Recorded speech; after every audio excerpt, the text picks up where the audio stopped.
இன்றைக்கு மே மாதம் பாஸ்கா காலத்தின் 7ஆம் வாரம் 18ஆம் தேதி சனிக்கிழமை. புனித 1ஆம் ஜான் திருத்தந்தை மறைசாட்சி அவர்களுடைய நினைவு விழா. இன்று தேவன் நமக்கு தரும் ஜீவ நீர் ஊற்றான இறை வார்த்தைகள் புனித யோவான் எழுதிய நற்செய்தி இயல் 21 இறை வார்த்தைகள் 20 25 முடிய. அக்காலத்தில் பேதுரு திரும்பி பார்த்தபோது இயேசுவின் அன்பு சீடரும் பின்தொடர்கிறார் என்று கண்டார். இவரே இரவு உணவின் போது இயேசுவின் அருகில் அவர் மார்பு பக்கமாய் சாய்ந்து கொண்டு, ஆண்டவரே, உம்மை காட்டிக் கொடுப்பவன் எவன் என்று கேட்டவர்.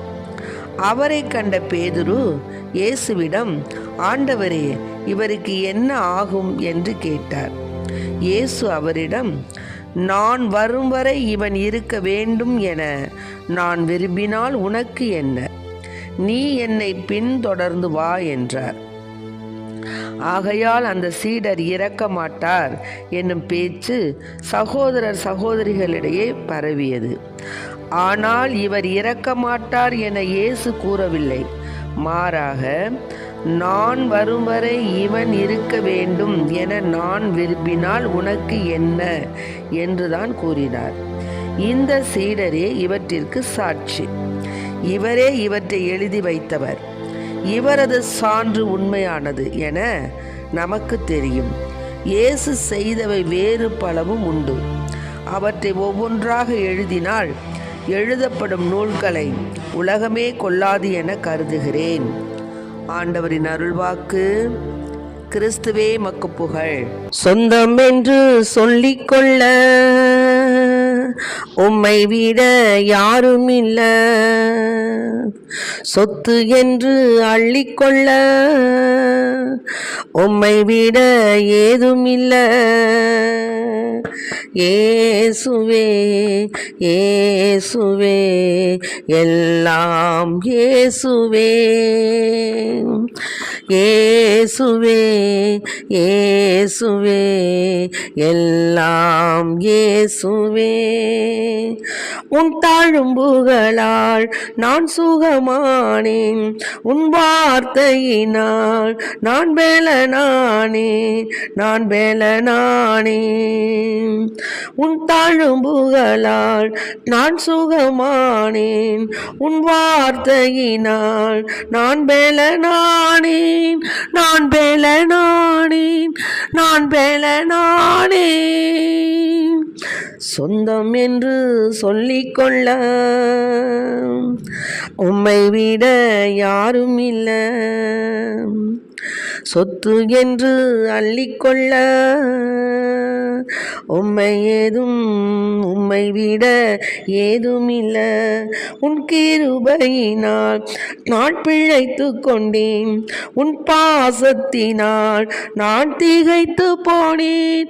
உன் கிருபையினால் நான் பிழைத்து கொண்டேன், உன் பாசத்தினால் நான் திகைத்து போனேன், திகைத்து போனேன், நான் திகைத்து போனேன்.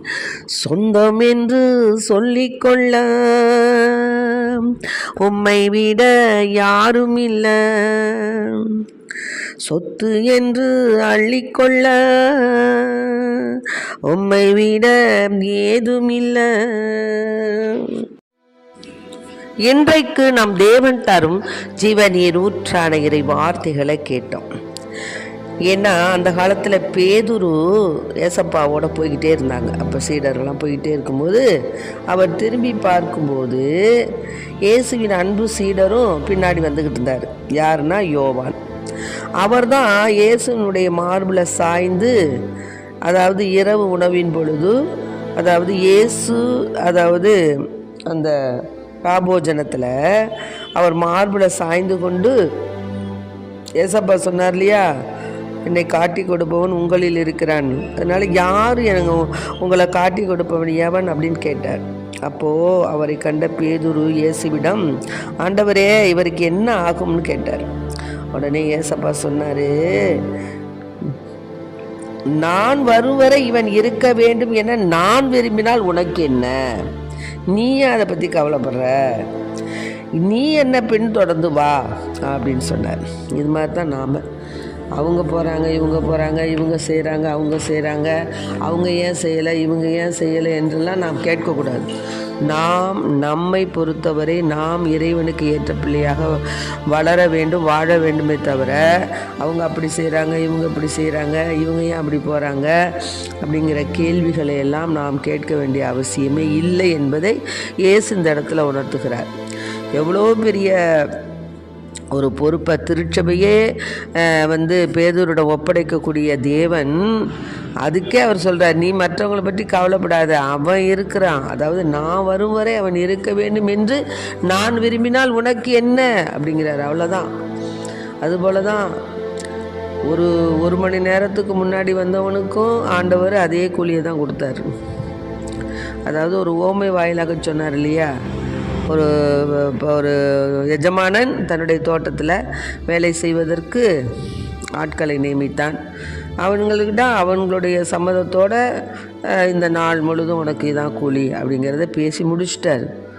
அதன் பிறகு கடைசியாக 1 மணி நேரத்தில் இன்னொருவரை சேர்க்கிறான் அந்த பண்ணையாள். அந்த எஜமானன் சேர்க்கும்போது முதல்ல சேர்ந்தவன் சொல்கிறான், நான் காலம்பரிலேருந்து உழைக்கிறேனே, எனக்கு இதானா அப்படின்னு கேட்கும்போது, அதை பற்றி உனக்கு என்ன கவலை, உன் கூலியை நான் கொடுத்துட்டேன்ல, நான் உன்கிட்ட பேசுனதை நான் தந்துட்டேன்ல, அதையே நீ அவனை பற்றி நீ கவலைப்படுறேன்னு சொல்கிறார். அது மாதிரி தான் நாம் நம்மை பற்றி, நமது வாழ்க்கையை பற்றி, நமது செயல்பாடுகளை பற்றி, நமக்கும் இறைவனுக்கும் உள்ள உறவு பற்றி தான் நம்ம கவலைப்பட்டு கொண்டு அதற்காகவே வாழ வேண்டும், அதற்காகவே நம்முடைய வாழ்க்கையை அர்ப்பணிக்க வேண்டும் என்பதை தவிர மற்றவங்க அப்படி செய்கிறாங்க, இவங்க அப்படி செய்கிறாங்க, அவங்க அப்படி செய்கிறாங்கன்னு சொல்லுவதற்கு தேவையில்லைங்கிறார் ஆண்டவர் இந்த இடத்துல.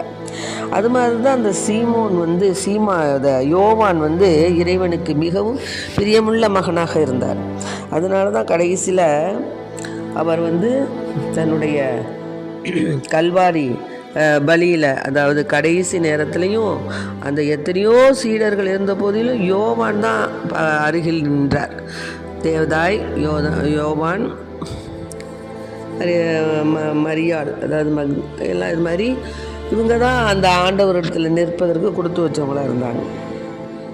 அதனால் அதாவது தன்னுடைய தாயை அன்பு சீடரின் ஆதரவில் முழுமையாக தன் தாயை ஒப்படைக்கிறார். அப்படின்னா பாருங்களேன், அந்த அன்பு சீடரின் சீடத்துவம் நமக்கு பாடமாக அமைகிறது. அதனால் யோவான் வெறும் வார்த்தைகளால் மட்டுமல்ல, செயல்களாலேயும் வாழ்ந்து காட்டியவர், இயேசுவின் மீது ஆழ்ந்த நம்பிக்கை கொண்டவர். அதனால தான் இறுதி வரையிலையும் ஏசப்பாவோடு அவருடைய அன்பு சீடராக வாழ்ந்தார். தன்னை இயேசுவுக்கு முன்னால் தன்னை முன்னிலைப்படுத்தல். அவர் இயேசு ஒருவரே தனக்கு மிகவும், அதாவது தன்னுடைய லட்சியம், தன்னுடைய நோக்கம், தன்னுடைய எல்லாமே அவர் தான்ங்கிறத அவர் புரிந்து துன்ப நேரத்திலும் ஏசப்பா கூட உடன் பயணித்தார். அதனால தான் இயேசு அவரே தன் தாயை இதோ உன் தாய் அப்படின்னு சொன்னார். ஆக நாமும் எப்படி செய்யணும், ஏசப்பாவுக்கு அன்பு பிள்ளைகளாக வாழ வேண்டுமே தவிர மற்றவர்களை நாம் வீணாக ஒரு பொருட்டாக எண்ணாதவாறு நாம் தேவனையே நம்பி இருக்கிறோம். ஏசப்பா, நாங்கள் உங்களையே நம்பி இருக்கிறோம், உண்மையின்றி எங்களுக்கு வேறு யாரும் இல்லைப்பா, அதனால் நீங்கள் எங்களுடைய வாழ்க்கையில் அற்புதம் செய்யுங்க, உங்களை தான் நாங்கள் நம்பி இருக்கிறோம், நீங்கள் தான் ஏதாவது செய்யணும் அப்படின்னு நம்ம அவருடைய முகத்தை தான் நம்ம எதிர்பார்த்து காத்து இருக்கணும். எப்பக்கம் நெருக்கப்பட்டாலும் நாம் என்ன செய்யக்கூடாது, ஒடுங்கி போகக்கூடாது. கிருபை மேல் கிருபை தந்து தேவன் நம்மை கால் ஊன்றி நடக்க செய்கிறார். மான்களின் கால்களைப் போல பெலனாய் ஓட செய்கின்றார். உயர்ந்த ஸ்தலங்களில் நம்மை திடனாய் நடக்கச் செய்கின்றார்.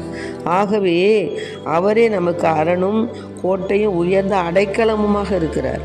ஆகவே எந்த நிந்தைகள், எந்த அவமானங்கள் வந்தாலும் நாம் அவற்றை பொருள்படுத்தாது அவருடைய நிழலிலே, அவருடைய அரவணைப்பிலே நாம் நிச்சயமாக வாழ்வோம் என்ற நம்பிக்கையில் அவருடைய கரத்தை நாம் எதிர்பார்த்து காத்திருக்கணும். அதனால தான் ஆண்டவருடைய கிருபை இல்லாமல் நம்ம வாழவே முடியாது. அவருடைய கிருபை இல்லாமல் நம்மளால் நிற்கவும் முடியாது, நிற்பதும் முடியாது, நிலைக்கவும் முடியாது. ஏன்னா தேவன் நமக்கு அனுதினமும் புது புது கிருபைகளை தந்து நம் வாழ்நாள் முழுவதும் மகிழ்ச்சிக்குள்ளேயே நம்மளை நடத்தி வருகிறார். நாம் நிர்மூலமாகாமல் விளைவின நேரங்களில் அவருடைய கிருபை நம்மளை தாங்கி நம்மளை தப்புவித்து பெருமைப்படுத்துகிறது. அதனால தான் நாம் பாவங்கள் சாபங்கள் எல்லாவற்றையும் நீக்கி பரிசுத்த வாழ்வு வாழ வேண்டும் என்று தேவன் நம்மை அழைக்கிறார். அவருடைய வரங்கள், அவருடைய கனிகள் அதற்றெல்லாம் நாம் பெறணும். வல்லமையோடு நாம் வாழணும். அற்புதம் அதிசயம் நடக்கணும். சாட்சிய வாழ்வாக நாம் வாழ வேண்டும். அதனால தான் தேவனை நாம் பற்றி கொண்டு யோவானை போல கடைசி வரைக்கும் அவரோடு கூட நம்முடைய துன்ப நேரங்களிலும் துயர நேரங்களிலும் ஆபத்து நேரத்திலும் மகிழ்ச்சியான நேரத்திலும் வெற்றியின் நேரத்திலும் தோல்வியின் நேரத்திலும் நாம் எந்த ஒரு சூழ்நிலைகளிலும் அவரை விட்டு விலகாது இருக்கக்கூடிய வரத்தை நாம் கேட்போம். ஆமேன். Praise the Lord. மரியே வாழ்க. இயேசுவுக்கு புகழ். இயேசுவுக்கு நன்றி. இயேசுவின் இரத்தம் எங்கள் ஜெயம். தந்தை மகன் தூயாவின் பெயராலே ஆமேன்.